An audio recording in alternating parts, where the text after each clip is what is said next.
Things aren't exactly peachy right now, are they? It feels like we've been collectively holding our breath for the past few years, bracing for the next global crisis.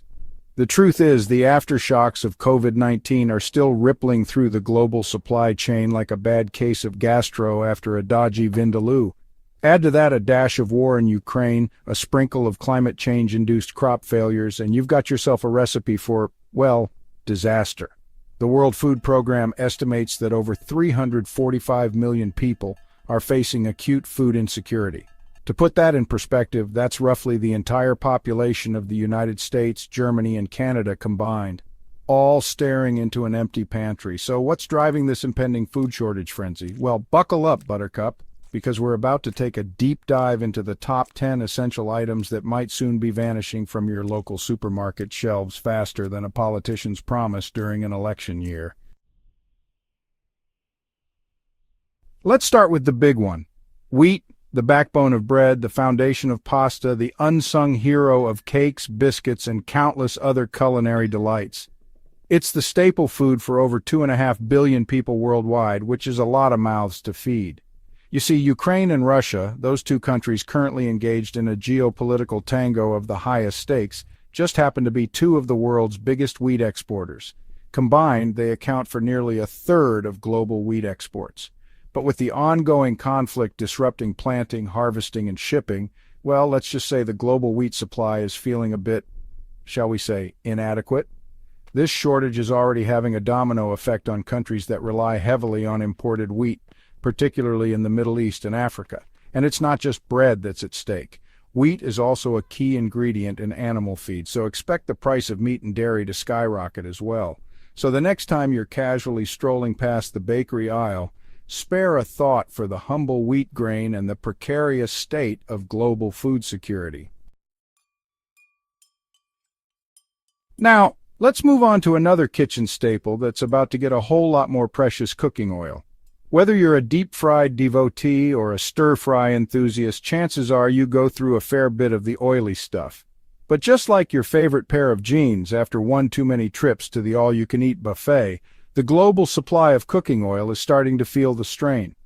The problem isn't just about growing more oil seeds like soybeans, sunflowers, and rapeseed.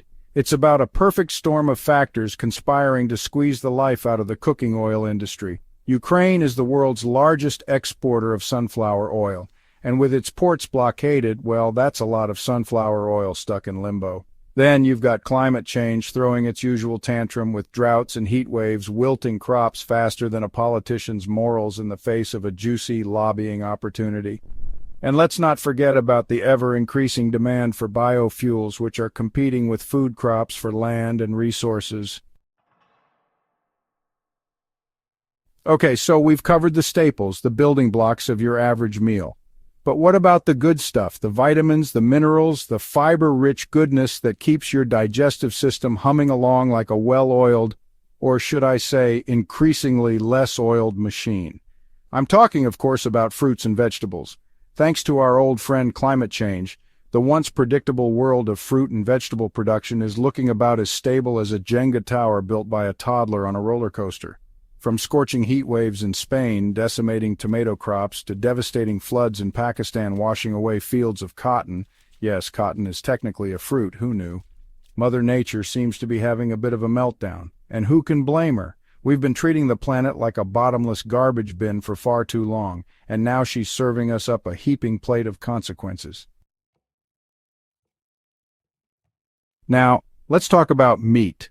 That glorious source of protein, that centerpiece of countless backyard barbecues, that culinary chameleon that can be grilled, roasted, fried, or turned into a suspiciously delicious-smelling sausage. But before you fire up the grill and slap on a juicy ribeye, you might want to sit down for this next bit, because the meat industry, my friends, is facing a crisis of epic proportions. Remember that old adage, you are what you eat? Well, when it comes to livestock, that's never been truer. And what are livestock eating these days, you ask? Well, a lot of grain, for one. And what's in short supply these days? You guessed it, grain. As the price of grain skyrockets due to the factors we've already discussed, the cost of raising livestock goes up, which in turn drives up the price of meat. But wait, there's more. As if rising feed costs weren't enough, The meat industry is also grappling with a whole host of other challenges, from labor shortages to disease outbreaks. Bird flu, foot and mouth disease, you name it, the livestock industry's got it. We've established that the meat section of your local supermarket is about to become a culinary war zone. But what about the dairy aisle? Surely our beloved milk, cheese, and yogurt are safe from the impending food shortage apocalypse? My cheese-loving comrades, I hate to be the bearer of bad news, but the dairy industry is looking about as stable as a unicycle on a tightrope. Dairy cows, those gentle giants of the bovine world, are surprisingly high-maintenance creatures. They require a very specific diet to produce milk, a diet that's heavy on, you guessed it, grain. And with grain prices soaring higher than a SpaceX rocket, well, let's just say it's becoming increasingly expensive to keep those milk machines mooing. But wait, there's more. As if rising feed costs weren't enough, the dairy industry is also facing a labor shortage because apparently even cows are demanding better working conditions these days. So the next time you're enjoying a cheesy pizza or a creamy latte, take a moment to appreciate the dairy farmers who are working tirelessly to keep our fridges stocked. The ocean, vast, mysterious, and teeming with life. It's also increasingly a giant bowl of overfished, polluted disappointment. That's right, folks, we're officially running out of fish. Overfishing, climate change, and pollution are creating a perfect storm that's decimating fish populations around the world. And if we don't change our ways, we'll be telling our grandkids stories about the good old days when you could still get a decent fish and chips. We've talked about wheat, but the grain gang goes far beyond just bread. Rice, corn, oats, barley. These are the workhorses of the pantry, the base of countless meals, and they're feeling the heat, literally. Droughts, floods, and shifting weather patterns are playing havoc with harvests, making it harder and more expensive to grow these dietary staples. Remember those apocalyptic movies where everyone's fighting over the last scraps of food? Yeah, let's just say if things continue on this trajectory, those fictional dystopias might start feeling a little too close to home. We're talking about potential price spikes, shortages, and a whole lot of very hangry people. Now, you might think that those who rely on processed foods are immune to all of this. After all, those brightly colored packages lining supermarket shelves seem to exist in a world untouched by the woes of Mother Nature. But you'd be wrong. Dead wrong. Because processed foods, my friends, are not conjured from thin air. They rely on a complex web of ingredients, many of which, as we've painstakingly detailed, are facing their own unique set of challenges. Your favorite frozen pizza, the wheat for the crust, is in short supply. The tomatoes for the sauce, decimated by heat waves. The cheese, well, we've already been over the dairy debacle. And those pepperoni slices, let's just say those pigs weren't exactly living on Easy Street. The convenience of processed foods might soon come with a hefty price tag. Water, water everywhere, but not a drop to drink. That in a world covered in water, access to clean, safe drinking water is becoming increasingly scarce. Droughts, overuse of groundwater, and contamination from industrial runoff and agricultural chemicals are all contributing to a global water crisis. Finally, let's talk about the things that add a little zing to our lives, the culinary flourishes that elevate a meal from bland to grand.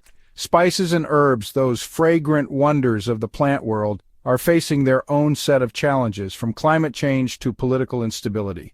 Imagine a world without the warm embrace of cinnamon, the earthy aroma of cumin, or the fiery kick of chili peppers. So, there you have it, the not-so-pretty picture of our potential future.